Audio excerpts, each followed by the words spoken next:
Hello everyone. তো সেদিন আমাদের একটা ইনভিটেশন ছিল, তো যার জন্য আমি সকাল সকাল একদম স্নান করে ফ্রেশ হয়ে রেডি হয়ে গেছি।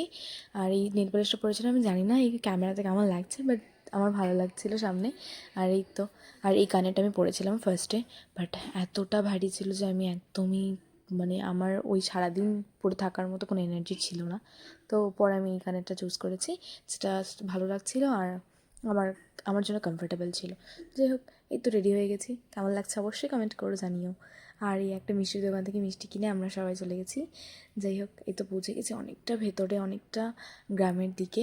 তো এই তো চলে এসেছি একদম। আর একটা বাচ্চার অন্নপ্রাশন। তো দেখো বাচ্চাটাকে একদম গুদুগুদু, একদম ছোটো কিউট একদম। আমার এইসব বাচ্চাকে খুব ভালো লাগে কোলে নিতে। যাই হোক, ওর সাথে একটু ফটো ভিডিওস তুলে তারপরে আমরা সবাই মিলে একটু গল্প করছিলাম। তারপরে ওই তো যা হয় বাচ্চাদের, ওই যে জল ভরতে না কিছু একটা রিচুয়ালস থাকে। যাই হোক, তো যাই তো আমরাও গেছিলাম সকাল সকাল সবাই মিলে।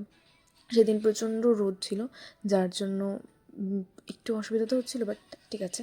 তারপরে এই তো ওদের বাড়ির সবাই রিচুয়াল করে নিচ্ছিলো। আর এই যে দেখো আমাদের ছোট্ট ফটোগ্রাফার। আর এই তো বাচ্চাটা, ওকে খুব সুন্দর করে এবার স্নান করে নিয়েছে।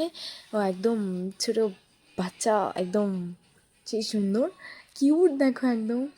আর ও একদম খুবই খুশি ছিল ও সেদিন। আর তারপরে এই তো ওকে ড্রেস চেঞ্জ করানো হচ্ছিলো। যাই হোক, তখনই একদম কারেন্ট চলে গেছিলো।